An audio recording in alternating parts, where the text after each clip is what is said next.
It's time for my Army-Navy week predictions. We'll pick that game as well as several bowl games and all of the FCS playoff games from this weekend. In the Army-Navy game, I'm going to pick Navy. Just like I do every single year, I'll never pick Army in this game, and it has nothing to do with football. I'm just going to pick Navy. Boise State, Washington in the LA Bowl. Washington, just a more talented team. Boise State was playing really well at the end there. They are the Mountain West champions, and so for that reason, it's fun here. If they end the year with a win over Washington, that's a really successful season, but I just think the Huskies are too talented, and something working in their favor is a lot of their young skill players will probably play in this game. I haven't seen many opt-outs yet.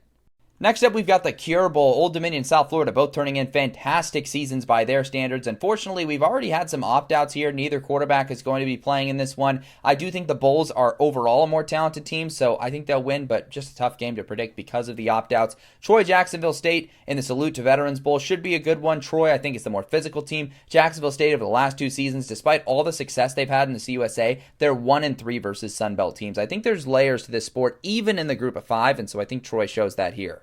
Next up, we've got two more Sunbelt CUSA crossover games. The 68 Ventures Bowl features a Delaware team that kind of cooled off in the back half of the season versus Louisiana, a team that kind of ends the year a little bit hotter. So I'll take Louisiana to win this game. I think they're the more talented team as well. And then on the other side of things, I think Arkansas State is much worse than their record indicates. They just won a bunch of close games. Meanwhile, Missouri State was really good in the CUSA. Could have very easily made the conference title game if they flipped one or two results there. So I'll take the Bears to win their first ever bowl game. We'll round things out with the FCS playoff predictions. I think Montana State gets the job done at home. I don't really see a path or a scenario for them getting upset this early in the bracket, even though it's been a chaotic bracket so far. Same goes with Tarleton State. I haven't seen anything from Villanova that has jumped off the page to me yet, but I have with South Dakota. A 47-0 shutout victory over Mercer. I think they've got what it takes to go on the road and pull off a massive upset versus the Montana Grizzlies and continue what's been an unusually chaotic FCS playoffs. And then finally, Illinois State, after pulling off basically the upset of the century versus North Dakota State, I think they run out of steam here. UC Davis gets it done. It was a come from behind victory for them. It wasn't something they dominated the whole game. So I think UC Davis ends their Cinderella run there.